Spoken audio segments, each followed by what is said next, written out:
Hi viewers, welcome to Amrutha's world. ನಾನಿವತ್ತು ಹಾಗಲಕಾಯಿಯನ್ನು ಕಹಿ ಇಲ್ಲದ ರೀತಿಯಲ್ಲಿ ಹೇಗೆ ಪದಾರ್ಥ ಮಾಡೋದು ಅಂತೇಳಿ ಹೇಳಲಿಕ್ಕೆ ಬಂದಿದ್ದೇನೆ.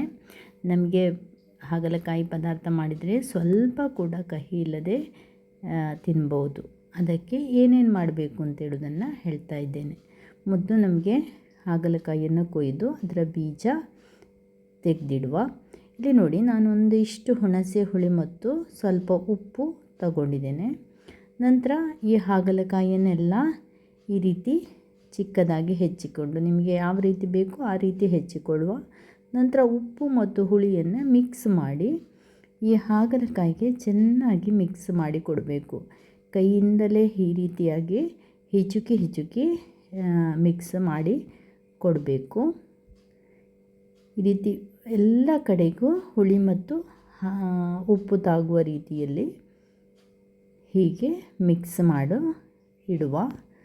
ಈ ರೀತಿ ಮಿಕ್ಸ್ ಮಾಡಿದ್ದನ್ನು ಒಂದು ಕಡಿಮೆ ಅಂದರೂ ಒಂದು 20 ನಿಮಿಷ ಇಟ್ಟಿರಬೇಕು. ನಂತರ ಅದನ್ನು ಚೆನ್ನಾಗಿ ಹಿಂಡಿ ತೊಳೆದುಕೊಳ್ಬೇಕು. ನೀವು ನನ್ನ ಅಮೃತಾಸ್ ವರ್ಲ್ಡ್ ಎನ್ನುವ ಚಾನೆಲ್ ಮೊದಲ ಬಾರಿಗೆ ನೋಡುವವರಾದರೆ ಖಂಡಿತವಾಗಿಯೂ ಸಬ್ಸ್ಕ್ರೈಬ್ ಮಾಡಿ.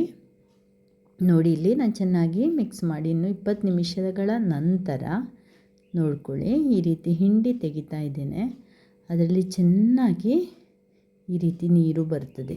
ನಿಮಗೆ ಎಷ್ಟು ಗಟ್ಟಿ ಹಿಂಡಲಿಕ್ಕೆ ಸಾಧ್ಯವೋ ಅಷ್ಟು ಗಟ್ಟಿಯಾಗಿ ನಮಗೆ ಹಿಂಡಿ ತೆಗಿಬೇಕು. ನೋಡಿ, ನಾನಿಲ್ಲಿ ಬೇರೊಂದು ಪಾತ್ರೆ ಇಟ್ಕೊಂಡು ಇಲ್ಲಿಂದ ಹಾಗಲಕಾಯಿಯನ್ನು ಹಿಂಡಿ ಇನ್ನೊಂದು ಪಾತ್ರೆಗೆ ಹಾಕ್ತಾ ಇದ್ದೇನೆ.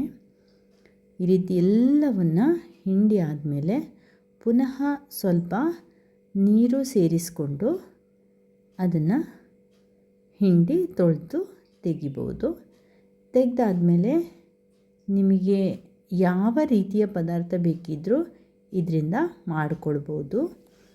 ಸ್ವಲ್ಪ ಕೂಡ ಕಹಿ ಆಗೋದಿಲ್ಲ. ಈಗ ಶುಗರ್ ಪೇಷಂಟ್ಸ್ ಇದ್ದರೂ ಅವರಿಗೂ ನಾವು ಈ ರೀತಿ ಪದಾರ್ಥ ಮಾಡಿ ಕೊಡ್ಬೋದು. ಸಿಹಿ ಹಾಕಿ ಪದಾರ್ಥ ಮಾಡಿದರೆ ಅದು ಶುಗರ್ ಪೇಷಂಟಿಗೆಲ್ಲ ತಿನ್ನಲಿಕ್ಕಾಗೋದಿಲ್ಲ. ಆದ ಕಾರಣ ಈ ಒಂದು ರೀತಿಯಲ್ಲಿ ಹುಳಿ ಮತ್ತು ಉಪ್ಪನ್ನು ಸೇರಿಸಿ 20 ನಿಮಿಷಗಳ ಕಾಲ ಇಟ್ಟು ಹಿಂಡಿ ತೆಗೆದ್ರೆ ನಿಮಗೆ ಕಹಿ ಇಲ್ಲದಂತಹ ಹಾಗಲಕಾಯಿಯ ಪದಾರ್ಥವನ್ನು ತಿನ್ಬೋದು. ನಿಮಗೆ ಈ ವಿಷಯ ಇಷ್ಟ ಆದರೆ ಲೈಕ್ ಮಾಡಿ, ಅದೇ ರೀತಿ ನಿಮ್ಮವರಿಗೆಲ್ಲ ಶೇರ್ ಮಾಡಿಕೊಡಿ. ಈ ಚಾನೆಲ್ ಸಬ್ಸ್ಕ್ರೈಬ್ ಮಾಡೋದನ್ನು ಮರಿಬೇಡಿ. ನೋಡಿ, ನಾನು ಇನ್ನೊಮ್ಮೆ ಈ ರೀತಿಯಾಗಿ ನೀರು ಸೇರಿಸಿ ಹಿಂಡಿಕೊಳ್ತಾ ಇದ್ದೇನೆ. Thank you for watching.